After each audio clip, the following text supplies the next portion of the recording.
Clínica de Reproducción, buenas tardes.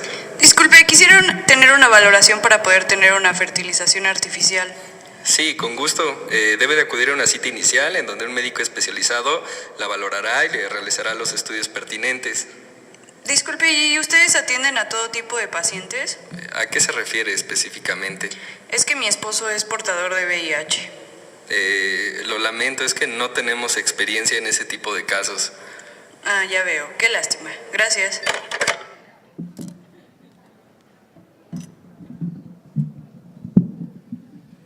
Pareciera que es una broma o es una representación, una crestomatía de una llamada falsa, de un programa con risas grabadas como El Chavo del Ocho, pero realmente esta es una de las respuestas más decentes y menos dolorosa que encontramos al hacer un sondeo por teléfono en las diferentes clínicas que se encuentran registradas y no registradas, al menos en la Ciudad de México, y que se dedican o se presumen a la reproducción asistida. Muchas gracias por invitarme a este maravilloso país. Es la primera vez que piso por acá. Sin embargo, llevo conociendo este país cerca de más de 4 años a través de mis amigos, específicamente Leonardo Montero, al cual le quiero agradecer y bueno, mencionar al resto del equipo que su bienvenida ha sido muy calurosa. Aprovecho para pedirles un poco de disculpas porque ayer me llevaron a cantar a no sé dónde y así amanecí, pero parece que es parte del ritual cuando uno llega acá. Yo quise titular esta charla como realmente reproducción asistida en VIH. ¿Será o es tiempo de cambiar de actitud o de pensamiento en relación a esto? No sé, vamos a ver. Yo quiero aclarar y siempre aprovecho en este tipo de presentaciones y dejar muy en claro que en esta presentación se elaboró reconociendo la importancia de usar un lenguaje no sexista a fin de promover una mayor atención al trato desigual y a la segregación de las personas por un sexo, considerarlas inferiores a las del otro o en base a sus preferencias sexuales, mismas que muchas veces se reproducen mediante el lenguaje oral, no oral y los códigos que utilizamos. Quiero declarar que para esta presentación no existe ningún conflicto de interés. El único conflicto de interés es que, al igual que todos los pacientes de los que platicaremos más adelante, tuve y tengo el deseo ferviente de haber tenido un hijo y tener un segundo hijo. Estos son datos que no quiero repetir porque ustedes ya los conocen y más adelante hablarán más de ellos, pero es solamente para enmarcar la cantidad de gente que actualmente, según ONU-SIDA, vive con VIH y de acuerdo a las diferentes regiones. En mi país, estos son los números hasta la semana epidemiológica número 20, que es casi hasta por ahí del 19 de mayo, en donde vean que los números totales de casos nuevos hasta esa semana son 2.221. En comparación con el año completo anterior, son 13.883, de los cuales los casos nuevos se encuentran repartidos en este estadio. A nivel mundial, el 86% de los infectados se encuentran en edad reproductiva, aproximadamente entre 14 y 35 años de edad. Habrá quienes menos, habrá quienes más. Alrededor de estos números, el 41% son mujeres. Según la CDC, un gran porcentaje de los diagnosticados recientemente se encuentran en una relación, en ese momento, con parejas cero discordantes o cero concordantes y en su gran mayoría, al igual que yo y al igual que a muchos de ustedes, con un deseo importante de tener un hijo biológico. Esta es una tabla que parece muy aburrida, pero solamente la quiero utilizar, son datos estadísticos de mi país, en donde quiero enmarcar que ese gran porcentaje de los pacientes que viven con VIH se encuentran en esta edad reproductiva, entre 15 y 39 años, puede ir más o menos. Esto representa en mi país el 63%. Y como ustedes saben, somos uno de los países que tiene una tasa de embarazos o de nacidos vivos muy importante a nivel latinoamericano. Como es sabido y como hemos mencionado aquí y ustedes han escuchado en ponencias y en lugares muy importantes, El avance y la distribución en el tratamiento antirretroviral ha logrado modificar la esperanza de vida, ha logrado modificar las causas de muerte de estos pacientes, ha logrado mejorar la calidad de vida y recientemente disminuir la transmisión vertical. ¿Esto qué es lo que ha hecho en nuestros pacientes? Bueno, esto ha modificado la percepción de la infección por los pacientes de una enfermedad aguda y letal a una enfermedad crónica. ¿Y esto qué nos liga? Que bueno, nuestros pacientes, el primer día de consulta, el momento del diagnóstico, la primera pregunta es: ¿voy a vivir? ¿Sobreviviré? ¿En cuánto tiempo voy a morir? Sin embargo, cuando esta pregunta es respondida con los datos que ustedes ya conocen, actualmente los pacientes ya no es su principal preocupación. Ellos ya se empiezan a preocupar por cómo nutrirse, cómo mejorar su calidad de vida, acerca del tema muy importante de la discriminación, qué tengo que aprender en el autocuidado, qué cosas nuevas existen en el tratamiento, la vacuna, no la vacuna, la cura, etcétera. Pero algo muy importante y que va en relación a la calidad de vida. Doctor, ¿podré tener alguna vez un hijo? Y eso gira alrededor de todas estas esferas y se relaciona directamente con lo que nos trajo acá, que es la infección por VIH. Y esto no nada más los pacientes lo manifiestan por deseo, sino simplemente esto ya está reglamentado, está legislado y el Colegio Americano de Ginecología, de Ginecología y Obstetricia enfatizan la importancia de considerar a la enfermedad por VIH de una enfermedad crónica o discapacitante, la cual no debe resultar en discriminación y debe o tienen que ofrecerse los tratamientos de fertilización asistida a estos pacientes, es decir, no se les deben de negar. Y de esto derivan muchos documentos como, por ejemplo, el acceso a la fertilidad a algunas poblaciones especiales. A mí no me gusta llamarles así, por eso no lo voy a mencionar, pero a estas poblaciones especiales también está legislado y dice y puntualiza: los programas deben atender todas las solicitudes de reproducción asistida de manera igualitaria, sin importar el estado de pareja marital o la orientación sexual. Entonces, esto ya no nada más es una cuestión de deseo, ya no es una cuestión de que ellos quieran tener un hijo, es algo que ya es su derecho. Lo mismo para otras poblaciones transgénero, igual, los programas deben de atender todas las solicitudes de reproducción asistida de manera igualitaria, sin importar la identidad o la identificación de género. En América Latina existe la red LARA, que es la Red Latinoamericana de Reproducción Asistida, en donde se lleva el registro de todas las clínicas de este continente, excepto Estados Unidos, y habla del número de procedimientos y de nacidos vivos por país. Es importante que veamos que el país con mayor número de procedimientos es Brasil, seguido de Argentina, México y su amado país Colombia, asimismo Chile. Esto quiero aclararles que solamente son datos de clínicas que se encuentran bajo un registro. En mi país, al menos, el número de clínicas que aparece en este registro simplemente podríamos localizarlas en una zona, región conocida como Polanco, que es algo muy pequeño. Es decir, ¿a qué voy? Que este número está subcuantificado porque existen múltiples clínicas que no están registradas y no autorizadas para este tratamiento. Esta tabla también parece muy aburrida, pero simplemente es para enmarcar el número de clínicas que existen en estos países. Y ustedes pueden colocar, en su país existen 11 registradas. Desconozco, me atrevería a pensar que al igual que en mi país son mucho más las clínicas que realmente se dedican, pero son pocas las certificadas o las registradas en esta base de datos. Ahora, en la población en general, así como ustedes, como yo, ¿por qué están tan pendientes de la reproducción asistida? La necesidad de ser padre a través de los años ha cambiado a como una necesidad baja, porque hemos puesto la seguridad económica, la estabilidad económica por encima de la reproducción. Esto pasa en la población en general. Las actitudes hacia el tratamiento de la fertilidad tampoco son tan aceptadas como anteriormente.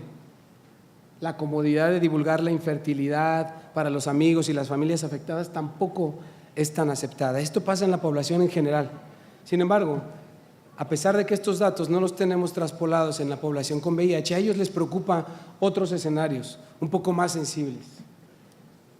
La transmisión del virus a la pareja no positiva, una transmisión horizontal, independientemente si la mujer es positiva o el o si el hombre es el positivo y la mujer negativa. Esa es la primera preocupación. ¿Cómo puedo reproducir, cómo puedo tener un hijo sin que esto suceda? La segunda es la transmisión vertical. ¿Cómo puedo evitar yo como padre o como madre positivo que el producto también sea afectado por esta infección?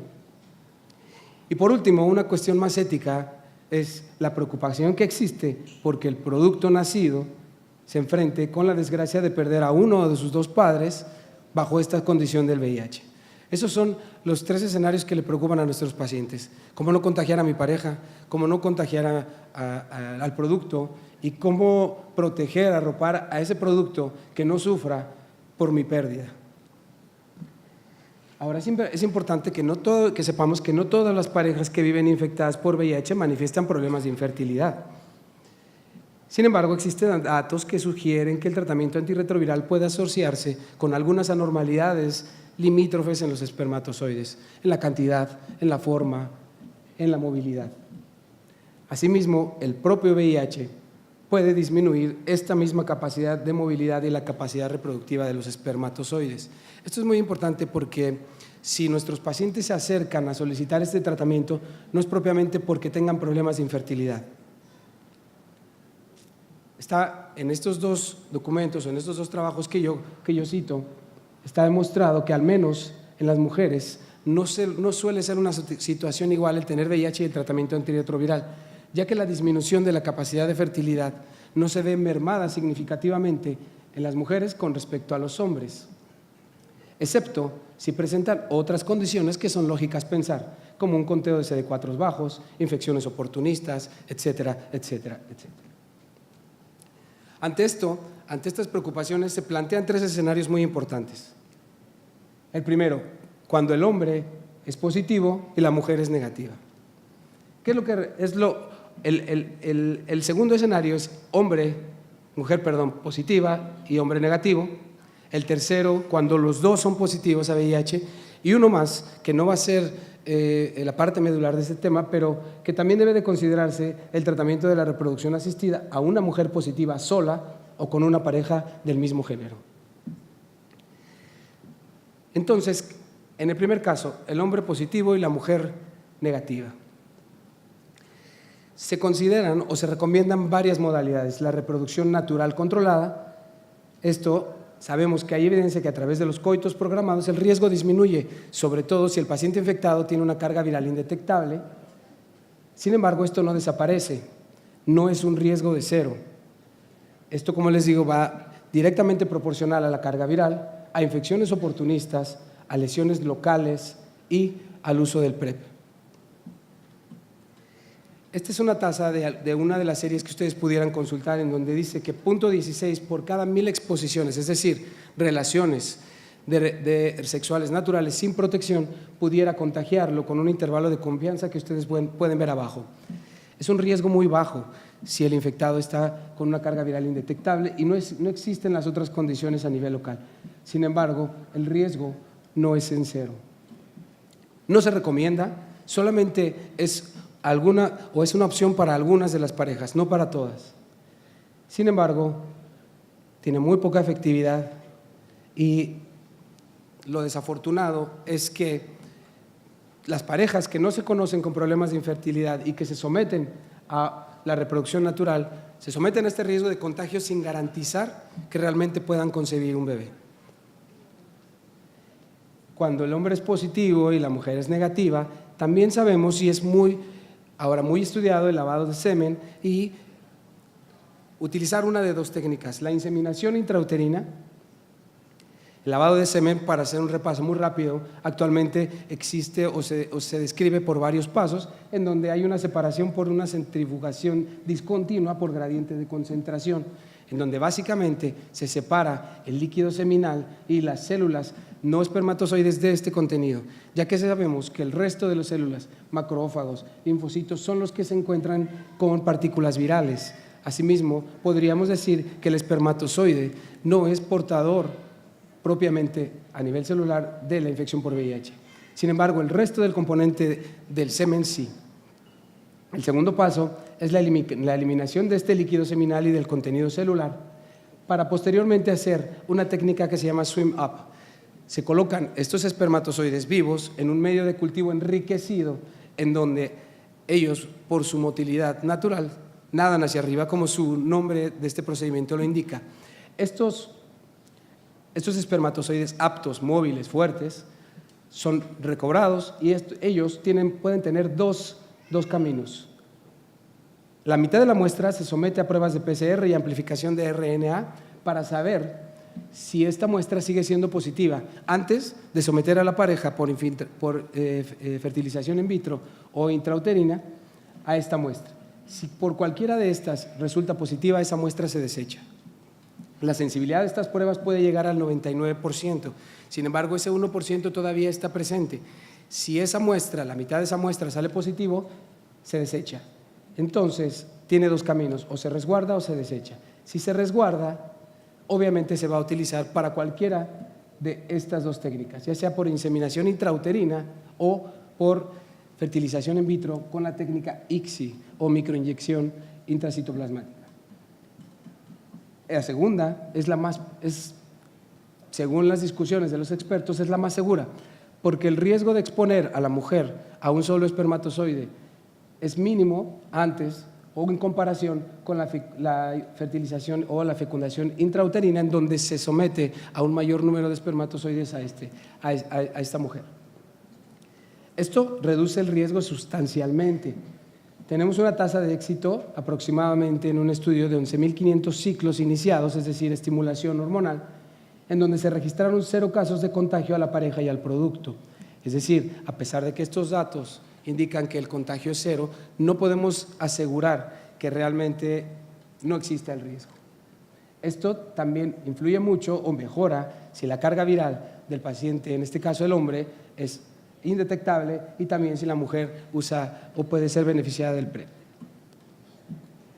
¿Qué hacemos cuando la mujer es positiva y el hombre es negativo? Aquí la situación es un poco más fácil, porque únicamente lo que se hace es una autoinseminación. Por este método prácticamente el riesgo se elimina, es decir, se toman los espermatozoides de la pareja, se capacitan, se acondicionan y se introducen para una fertilización intrauterina. Poco accesible y complejo en los sistemas de salud. Algo muy importante a comentar es que casi todas estas opciones que vemos como muy seguras terminan por no adoptarse, porque no hay acceso y el instinto de reproducción en el ser humano es tan fuerte que, a pesar de conocer un riesgo de infección, el paciente o la paciente se va a embarazar. Aunque ustedes como médicos le digan que existe un riesgo, que el bebé puede tener infección o contagiar a su pareja, sí, su deseo es reproducirse, ellos lo van a hacer.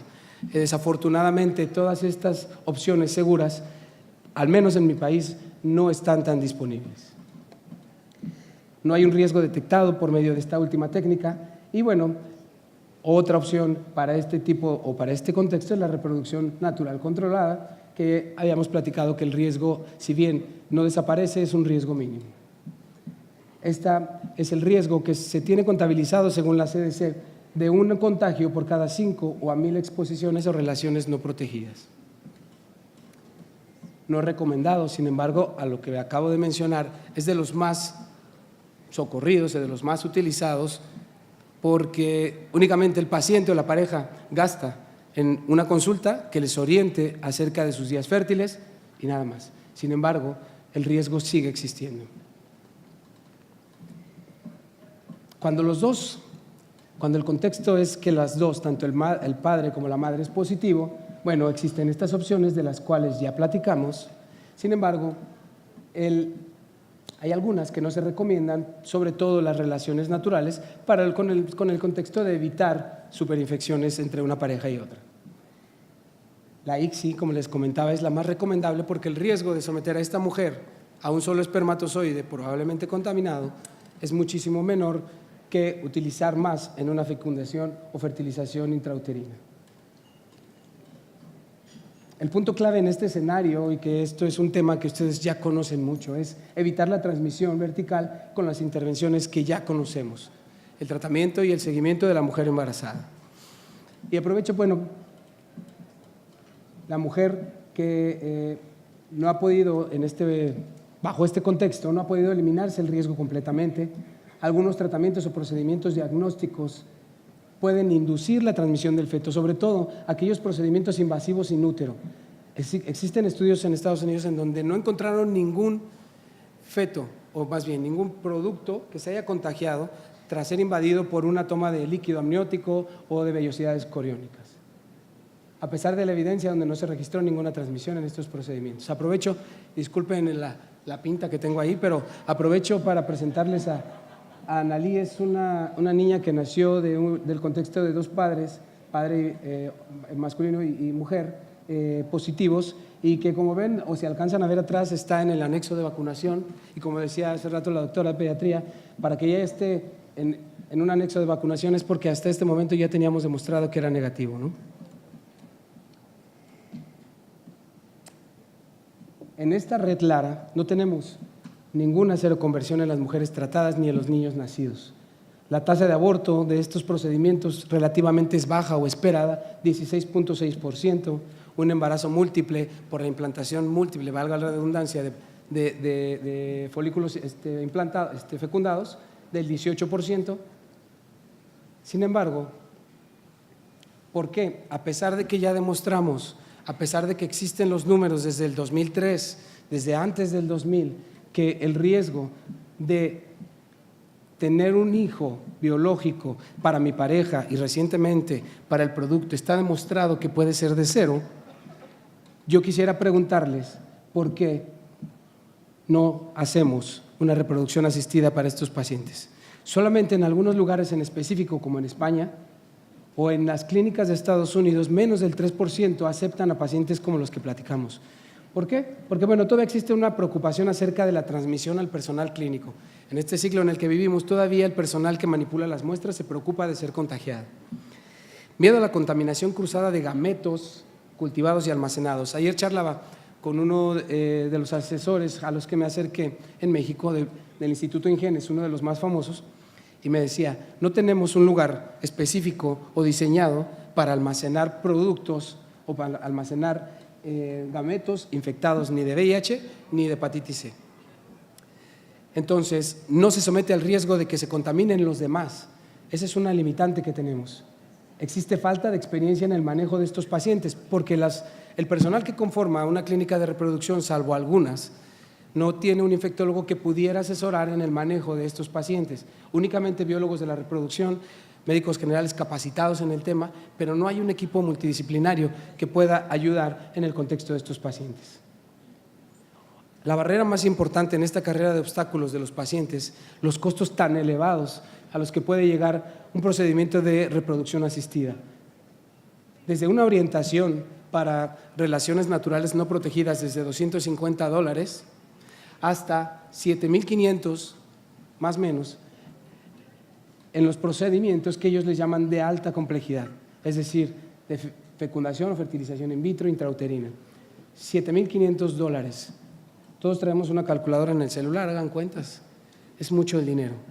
En mi país, quiero pensar, hasta donde he charlado con algunos de ustedes, hay nulo acceso a la seguridad social de estos pacientes con los fines de reproducción asistida. Es decir, existen hospitales públicos que se dedican específicamente a la reproducción asistida, pero desafortunadamente a los pacientes con VIH no están figurando en sus criterios de inclusión. Asimismo, no está incluido en la cobertura de ninguna póliza de seguro de gastos médicos mayores, independientemente de la cantidad que ustedes quieran pagar. En mi país es más o menos como una cirugía plástica. Ustedes pueden tener el mejor seguro y si quieren una cirugía plástica ustedes la tienen que pagar porque no la cubre el seguro. Lo mismo habla de la reproducción. Ya les mostraba yo esta cantidad de pacientes que tenemos en nuestro país. Muchos, el 60% con deseos de reproducción. ¿Por qué? Me encontré con la tristeza de más de 10 llamadas que hicimos solamente para preguntar si aceptaban pacientes con esas características. La respuesta que les mostré fue la menos triste. Encontramos respuestas de discriminación, respuestas totalmente fuera de contexto. ¿Por qué si tenemos todas estas personas, al menos en mi país, presumiendo que somos uno de los países, el tercer país latinoamericano donde más procedimientos de reproducción asistida se realizan? En el 2012, 52 centros autorizados. Actualmente se incrementaron en un 40 o 50%. Es el segundo país con más centros. ¿Por qué si presumimos que somos el segundo o el tercero? ¿Por qué no tenemos la capacidad de no relegar, como dice la ley, a este grupo de pacientes? Independientemente, ojo, que tengan los $75,000. Al final, una encuesta que preguntó a los pacientes en Estados Unidos, VIH y no VIH, que se sometieron a un procedimiento de reproducción asistida, contestaron y concluyeron, mirando hacia atrás, el 100% de las parejas que tuvieron un hijo después del tratamiento y el 91% de los que no lo tuvieron manifestaron estar contentos y satisfechos de haber probado la reproducción asistida. Muchas gracias.